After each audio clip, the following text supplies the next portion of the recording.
আসসালামু আলাইকুম, আশা করি আপনারা ভালো আছেন। হিন্দু ভাইদের জন্য নমস্কার। তো আজকে আমি কিছু বিদ্যা আপনাদেরকে দেখাবো। এই বিদ্যাগুলো আপনারা একটু দেখবেন। অরিজিনাল পিওর বিদ্যা আপনারা দেখলেই বুঝতে পারবেন। এই বিদ্যাগুলো আমাকে আবার একজন প্রশ্ন করছে, সে প্রশ্নের অ্যান্সারটাও আমি দিতেছি এই ভিডিওতে। প্রশ্নটা হচ্ছে যে খাঁটি গুরু চিনব কিভাবে, খাঁটি গুরু চিনব কিভাবে, এবং যারা অরিজিনালি গুরু ধরা লোক, মানে তার গুরু তার গুরু তার পিতার গুরু, এইভাবে মানে তার বংশ মানে বংশক্রিয়াভাবে, অথবা সে গুরু ধরছে, তা মনে করো আমি গুরু ধরছি, আমার গুরুর গুরু আছে, তার গুরুর গুরু আছে, এরকম পিওর খাঁটি গুরুকে চিনব কিভাবে, যারা আসলে গুরু ধরা লোক।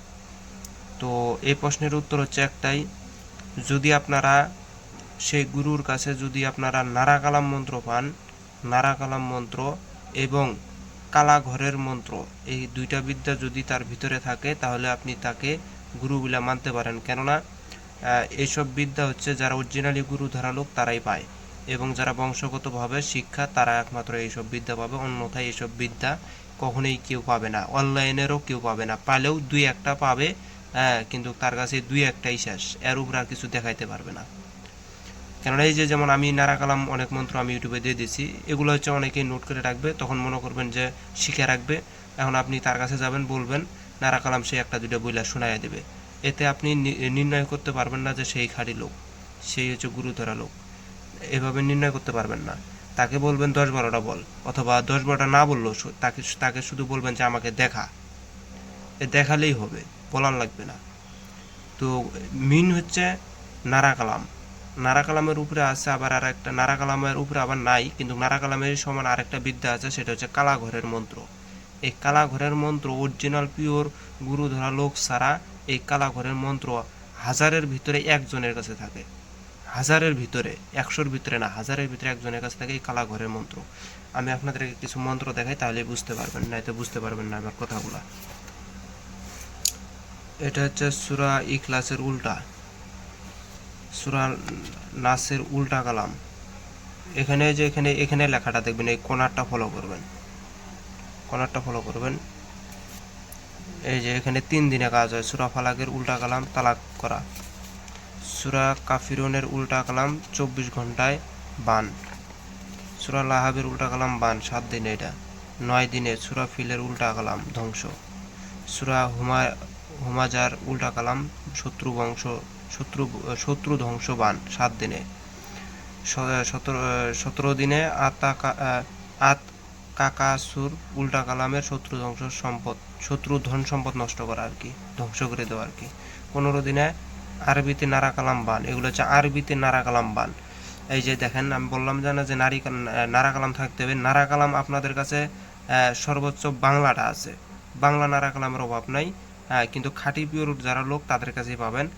আর তাদের কাছে আর একটা জিনিসও পাবেন, সেটা হচ্ছে আরবিতে নারা কালাম। আরবিতে নারা কালাম কয়জনে দেখাইতে পারবে, যেগুলো আরবিতে দেখাই, দেখেন আলিফ লাম মিম জালিকাল কিতাবু লা রায়বা ফি হুদাল লিল মুত্তাকিন ওয়া কাম মিম কাইনাতিম আহলাল কানা হা ফাজা আহা জাহু, মানে এরকম করে, মানে এরকম তো আরবিতে উল্টা কালাম, সরি এই যে নারা কালাম আরবিতে, এটা 15 দিনে কাজ হয়। এটা হচ্ছে বান, এটা আমার চ্যানেলের নাম, এটা হচ্ছে 2 পৃষ্ঠার, এই দেখেন 2 পৃষ্ঠা হয়ে গেছে। এটা হচ্ছে 11 দিনে আরবিতে নারা কালাম বান, এগুলো হচ্ছে আরবিতে।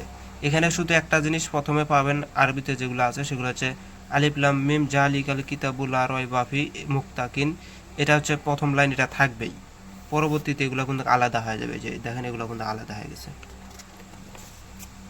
এটা হচ্ছে 2 পৃষ্ঠার নারা কালাম, নারা কালাম মন্ত্র পাতা টানা দোষী হাজির, দোষী হাজির ও মারা, মানে এটাতে এক কথা নারা কালাম মন্ত্র, এটা পাতা টানতে পারবেন, দোষীকে হাজির করতে পারবেন এবং দোষীকে মাইরাও ফাল দিতে পারবেন। এটা 2 পৃষ্ঠার, 2.5 পৃষ্ঠার মন্ত্র। এই যে এটা হচ্ছে 2.5 পৃষ্ঠার মন্ত্র, এই যে এই যে এটা হচ্ছে 2.5 পৃষ্ঠার মন্ত্র, এই যে। তারপর হচ্ছে মৃত্যুঞ্জয় নারা কালাম মন্ত্র, এটা মৃত্যুঞ্জয় নারা কালাম, মানে ওই যে অনেকে বিশ্বাস করে না যে মৃত্যুকেও ঠেকানো যায়। আপনি আজকে মরবেন না, আপনি কাল মরবেন, আজরাইল আসবে আপনার কাছে, এসে বলবে যে যাবে কি নাই, তখন আপনি যদি বলেন আমি আরও 3 মাস পরে যাবো, ওই 3 মাস পরেই আজরাইলকে আসতে হবে। এটা সেই মৃত্যুঞ্জয়ী নারাকালাম মন্ত্র এগুলা। এটা 2-2.5 পৃষ্ঠার মন্ত্র। এটা পাতা হাজির করা নারাকালাম মন্ত্র, এটা হচ্ছে 2.5 পৃষ্ঠার মন্ত্র। এটা হচ্ছে নারাকালাম মন্ত্র, তুফান ঝড় আটকানো, মানে ঝড় তুফান আটকানো নারাকালাম। এটাকে বন বলা হয়। আতসী কালেমার দুষদুষি, এটা হচ্ছে আতসী কালেমার মন্ত্র। এগুলো মন্ত্র বাই পিওর খাঁটি লোকের কাছে খুব মানে এগুলো পাওয়া যায়, যারা অরিজিনালি গুরু ধরা লোক। এটা হচ্ছে আতসী কালেমা। মা ফাতেমা খঞ্জন বান, এটা হচ্ছে খঞ্জন বান। মা ফাতেমার খঞ্জন বান কয়জনের কাছে আছে? এই যে সেই খঞ্জন বান, মা ফাতেমার খঞ্জন বান এগুলা। এই যে কালাঘরের মন্ত্র, দেখছেন, যে কোনো কাজ করবে এই এক মন্ত্র দিয়ে আপনি সব কাজ করতে পারবেন। কালাঘরের মন্ত্র এগুলো মন্ত্র আমি দেখাইতে পারবো না, আমি শুধু নিয়মগুলো দেখাইতেছি। এই যে মন্ত্র আবার আছে, আবার মনে করবেন যে মন্ত্র নেই, তা নাই, যে এগুলো সব কালাঘরের মন্ত্র। এটা হচ্ছে শক্তিশীল বান, পাতার উপর বান মারা, এটাতে মানুষ মারতে পারবেন, এটা হচ্ছে পাতা হাজিরও করতে পারবেন। এটা শক্তিশীল বান, 2.5 পৃষ্ঠার মন্ত্র। এটা অনেক বড় একটা মন্ত্র। এটাতে শক্তিশীল বান, আরবি মানে শক্তিশীল বান, এটা মুসলমানেরও আছে, হিন্দুরও আছে, দুইটাই হচ্ছে একত্রে করা। এটা হচ্ছে সেই মানে কিভাবে মুসলমানের কাছে ছিল, মানে মুসলমান মতে এই শক্তিশীল বান কোথায় ছিল, আর হিন্দু শাস্ত্রের মোতাবেক শক্তিশীল বান কোথায় ছিল, এটা পূর্ণাঙ্গ ইতিহাসটা এই মন্ত্রের ভিতরেই আছে। এই দেখেন, অনেক বড় একটা মন্ত্র। এটা সর্বোচ্চ বড় মন্ত্র এই যতগুলা মানে এখানে আছে। এই দেখেন, ও 3.5 পৃষ্ঠার, আমি ভুল বলছি, 3.5 পৃষ্ঠার। এই যে 3.5 পৃষ্ঠার বললেও ভুল হবে। এটা পূর্ণাঙ্গ হচ্ছে 4 পৃষ্ঠার, 4.5 পৃষ্ঠার মন্ত্র। এই যে এই পাশেও আছে, এই পাশেরটা আমার লক্ষ্য মানে খেয়াল ছিল না, আবারও দেখাইতেছি। 4.5 পৃষ্ঠার মারা। এই দেখেন, এই পাশ থেকে একটা, তারপর হচ্ছে এই পাশ থেকে আরেকটা, 2টা গেল, এই পাশ থেকে আরেকটা, 3টা গেল, আর এই পাশ থেকে এই যে আরেকটা, 4টা গেল, আর এই যে এখানে কিছুটা আছে। এই যে এটা সেই 4 পৃষ্ঠা। এটা হচ্ছে মাটি ফাটিয়া ধন উঠানো হায়দারি হাক মন্ত্র। মাটি ফাটিয়া ধন সম্পদ উঠানো, মাটি ফাটিয়া মানে গুপ্তধন হচ্ছে উঠানো মন্ত্র। এটা হায়দারি হাকের বান মন্ত্র। এগুলা গুপ্তধনের পাহারা তাড়ানোর, গুপ্তধনের যে পাহারাটা আছে, সেই পাহারাকে তাড়ানোর দুর্গার বান কয়জনের কাছে আছে? এই দুর্গার বান এগুলা। তারপর হচ্ছে দুর্গার বানের মন্ত্রটা আমি একটু খালি শোনাই। রুহরু বলিয়া বান তুলে লইলাম হাতে, হাতে লইয়া বান টলমল করে, লক্ষণে আলিল বান সীতাই দিল সাজে, হু আঙ্কার সারিয়া বান নিঃশ্বাসে হইল পাক, ফলন্ত কান্দে ধা জালে, ওই বানের মুখের শান আসমান থাকিয়া বান সূর্যে লাগিল, বানের গর্জন শুনি দুর্গার হস্তে কম্পন হইল, ভাঙ্গিল গগন মুন্ডে বান টলমল করে, ব্রহ্মা এরিল বান স্বর্গের দেবতা কাঁপে থর থর। এখানে আরো আছে, আমি আর বললাম না। এটা হচ্ছে গুপ্তধনের পাহারাকে তাড়ানো আলীর হায়দারি হাক মন্ত্র। গুপ্তধনের যে পাহারাদার থাকে, একটা তো দেখাইছি, এটা হচ্ছে 2 নম্বর মন্ত্র। গুপ্তধনের পাহারাদারকে ঠেকানো মানে তাড়ানোর মন্ত্র। এটা হচ্ছে 2.5 পৃষ্ঠার মন্ত্র, 2.5 পৃষ্ঠার না, এটা হচ্ছে 3 পৃষ্ঠার মন্ত্র।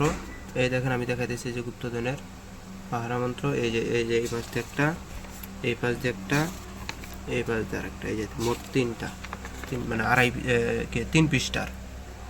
এটা হচ্ছে গুপ্তধনের পাহারা সরানো হাক হায়দারি মন্ত্র। গুপ্তধনের পাহারা সরানো, এটা হচ্ছে 3 নাম্বার। এটা হচ্ছে 3 নাম্বার মন্ত্র। এটা হচ্ছে 2.5 পৃষ্ঠার মন্ত্র, 1.5 পৃষ্ঠার মন্ত্র। এটা হচ্ছে গুপ্তধনের জায়গা বন্ধের মন্ত্র, আলীর হায়দারি হাক মন্ত্র। গুপ্তধনের যে জায়গাটা আছে সেটাকে বন্ধ করার জন্য করে এটা। এই মন্ত্রটা হচ্ছে 1 পৃষ্ঠার। আর এটা হচ্ছে গুপ্তধনে কেউ বন্ধ করে বা বান মেরে রাখলে তা কাটান আলীর হায়দারি হাক মন্ত্র। মানে গুপ্তধন, অনেকেই কবিরাজ আছে গুপ্তধন তোলার কথা কয়, ওই গুপ্তধনে বান মেরে রেখে দেয় যাতে কেউ তুলতে না পারে, অথবা বন্ধ করে রেখে দেয়। তো সেটাকে কিভাবে কাটবেন, এই মন্ত্র দ্বারা কাটতে পারবেন। এটা হচ্ছে আলীর হায়দারি হাক মন্ত্র। এটা হচ্ছে 1.5 পৃষ্ঠার মন্ত্র। তারপর হচ্ছে গুপ্তধনে কেউ বান মেরে রাখলে তা কাটান হায়দারি হাক, এটা হচ্ছে 2 নম্বর মন্ত্র। এটা হচ্ছে মানে এটা 1 পৃষ্ঠার মন্ত্র। এটা 1 পৃষ্ঠার মন্ত্র। এটা তো এইরকমই মন্ত্রগুলো আরও আছে। যাই হোক, আমি আর বেশি দেখলাম না, ভিডিও 10 মিনিট হয়ে গেছে। তো যদি এরকম মন্ত্র বা কালাঘরের মন্ত্র যদি কারো কাছে থাকে তাহলে সে পিওর খাঁটি লোক। হ্যাঁ, কিন্তু একটা দুইটা থাকলে হবে না, একটা দুইটা আপনি যে কারো কাছ থেকে সংরক্ষণ করে নিতে পারবেন, এটা ব্যাপার না, কিন্তু বেশি থাকতে হবে। এবং মন্ত্র শুনলেই বোঝা যায় যে কার ভিতরে কি আছে ভাই, অত কিছু বলার লাগে না। আর আমার কাছে মানে এই গুরু ভোজন যে ভিডিওটা ছাড়ছি ওটার ভিতরে আমি পূর্ণাঙ্গ কথাটা বলতে পারি নাই, কিছু কথা বাদ পড়ে গেছে, সেই কিছু কথাটা আমি বলতে পারি নাই। তো এই ভিডিও তো আমি বলতে পারতেছি না। তো কিছু কথা আমি তারপরে বলে দেই। এক, গুরুকে অনেক শিষ্য আছে, গুরুকে ভাত খাইতে দেওয়ার সময় গুরু আগে ভাত না খাইতেই শিষ্য খায় ফেলায়, শিষ্য আগে ললা তুলে ফেলায়। এটা হচ্ছে চরম বেয়াদবি একটা। নিয়মে আছে গুরু আগে খাদ্য খাবে, তারপরে শিষ্য বা ভক্তরা খাবে। এটা হচ্ছে প্রথম ভুল।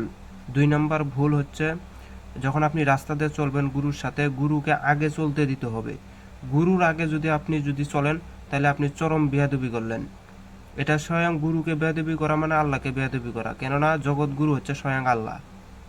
মানুষ রূপে সে লীলা করে বেড়াইতেছে, মানুষ রূপে সে খেলা খেলতেছে। এটা হচ্ছে বেয়াদবি ভাই। আপনারা যদি কেউ পীর ধরে থাকেন এই ভুলগুলো জীবনেও করবেন না।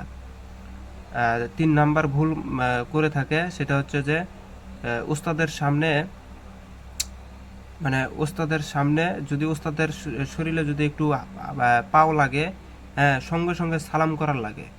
আর আপনারা কি করেন, পাও লাগলে বারেও মানে কিছুই মনে করেন না। এটা হচ্ছে চরম বেয়াদবি, এটা হচ্ছে চরম বেয়াদবি। এবং গুরুকে যখন প্রথম দেখবেন, বা গুরু আপনার কাছে মানে রাস্তাতে যাইতে হুট করে গুরুর সাথে আপনার দেখা হয়ে গেছে, দেখা হয়ে গেলে সঙ্গে সঙ্গে 2 হাত জোর করে জয় গুরু বলবেন। এটা হচ্ছে নিয়ম। তারপর সে মনে করেন যে আরও অনেক রুলস আছে যেগুলো মানে শিষ্যরা অতিরিক্ত ভুল করে। এই ভুলগুলো করলে পরে গুরুর দয়া কখনোই পাবে না, বরঞ্চ গুরুর আরও লানত পাবে মনে মনে। তো যাই হোক, সবাই ভালো থাকবেন, খোদা হাফেজ, আসসালামু আলাইকুম।